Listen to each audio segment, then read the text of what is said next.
excited to start a new school year here at Evans Middle School, and I'm sure that there's a lot of great opportunities for you during this school year that you will be able to take care of and do during the school year. As we start out the school year, there are some things that we need to go over to ensure that everybody is on the same page about what the expectations are. The first rules that I would like to talk about are about dress code. Gentlemen, your hair needs to be no designs in it. It needs to be of natural color. And mostly for guys, your pants are not allowed to sag.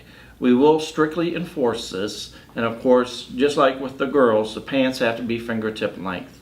Ladies, please pay attention to your blouses. Make sure that they are school appropriate. Please make sure that your shorts, skirts, or whatever are fingertip length. If you are wearing leggings, then whatever you wear over the leggings has to be fingertip length. So it is fingertip length for basically everything this school year for it to be appropriate. If you have any questions, please let us know. You know, one of the things that's always come up in questions in years past, ladies, is the size of the strap on the shoulder. I know at elementary school lots of times that you do the 3-finger rule. Here we say no tank tops at all. So please make sure you have read your dress code. Please make sure you understand your dress code. And teachers, please answer any questions that students might have about the dress code for your students. You've been given some forms that need to be turned in to the school at the start of the school year. Every year we do this. Those forms need to be turned into your second period teacher. Whether it's PE, English, whatever it is, your second period teacher will collect those forms. We need those by this Friday. So please talk with your parents. Please make sure that we have those turned in by this Friday. The other thing that quite often becomes an issue here at school are the electronic devices, be it telephones, iPads, or anything along those lines. Please know that you carry all those devices at your own risk. The school will not reimburse you if you lose them, if they're stolen, or anything along those lines. You carry all of that at your own risk. While you are in the classroom, those devices are to be turned off unless you are given instructions by the teacher to do so otherwise. If a phone goes off in class or anything like that, and the teacher hears it and it's a disruption to the classroom, the phone will be taken up. If a phone is taken up and turned into the office, it does cost $15 each time to get the phone back. And that will continue, and of course, once we get to 3 or 4 times, we will only turn the phone back to the parents. So please be aware of that. iPads and things like that may be used at lunchtime. That would include telephones. So if you want to listen to music during lunchtime, that's perfectly okay. But in the hallways and in the classroom, phones must be put up and put away. Bikes and skateboards in the morning.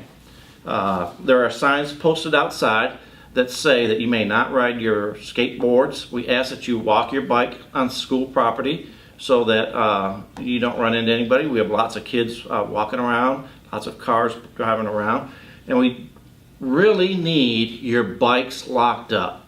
Every school year, I have 3 or 4 kids that lose their bikes, and the first question I ask them is, was it locked? And their answer is no. Please make sure you bring your bike, and when you bring it, that you have a lock for it and lock it up. Drop off in the morning is up front, as always. The back is reserved for buses. You may use the Wolford parking lot in the morning and walk across if you would like. And the same is true for after school. Pickup would be out front or the Wolford parking lot. The back parking lot right behind Evans is reserved for buses, and so parents may not be in there. If you stay for tutoring or if you stay for some after-school activity, please know that you are responsible for transportation on your own to get home.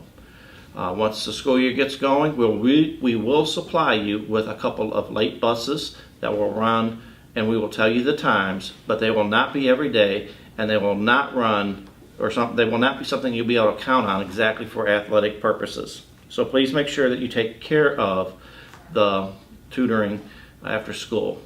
I'd also like to remind you that tutoring is not a time to make up work.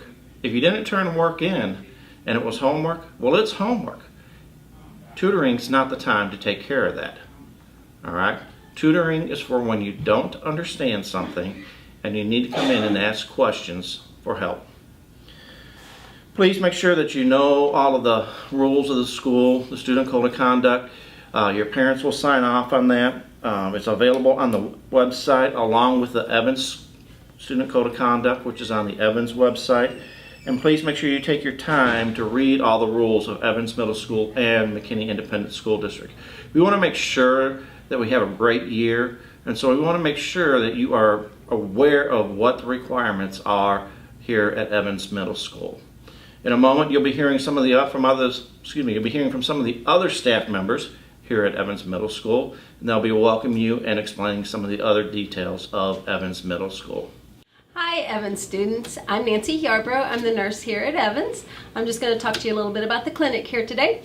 The clinic is located up right behind the front office and across the hall from the gym. Our main goal here is to keep you healthy and to keep you in the classroom, but we are here for if you have injuries or illnesses. Injuries, if it's just a minor injury like paper cut or a little bit of a scrape, you can just go to the closest restroom, wash it up, and get a Band-Aid from your teacher. All the teachers have Band-Aids. But certainly if it's much more than that, I do want you down here in the clinic so we can check you out. If you're not feeling well one day, the time to come to the clinic is when you're feeling so bad that you think you need to go home and you're ready to call your parents. I don't keep a stock of medicine in here, and we can't do much of anything until we can send you home. I can't send you home until you have a fever, and I promise you if you have a fever, you're going to feel like you need to go home. In saying that I don't have medicine in here, one very important thing that you guys need to know is that you cannot have any medication on your possession. You can't have it in your pockets or your purses or your backpacks or in your locker. You cannot carry it into the clinic. But if you are somebody that gets headaches frequently, or if you have braces and need some medicine here or there, have a cold for a time, if there are times when you do need medicine at school, your parent has to bring the medicine up. They fill out a form. If it's a prescription form, we get doctor's orders too, and then we can keep the medicine in here and you can come up and get it at your convenience when you need it. We can set up inhalers for you to be able to carry, but again, that has to be set up through your parent and your doctor. I will see all of you 7th graders to screen vision and hearing, and I'll see all of you 8th graders for screening scoliosis. And other than that, I just want to stress to remember that breakfast is the #1 important meal of the day, and make sure you start your day with breakfast. It gets your whole day off to the right foot, and I can tell it looks like this is going to be a great year at Evans. Welcome back. Welcome back, Panthers. We're excited to see you. A special welcome to the new 6th graders and any new students joining us at Evans Middle School. I'm Miss Robbins. I am the 8th grade assistant principal, and I get the privilege of addressing cafeteria expectations. We have 6 simple expectations in the cafeteria. 1, no running. That means no running in the hallways or no running in the cafeteria. The second expectation is that you get up to throw your trash away. No practicing basketball skills and shooting at the trash can. We get up and put our trash in there. Expectation 3 goes with staying seated. We do have open seating in the cafeteria, which means you get to pick your friends and who you want to sit with.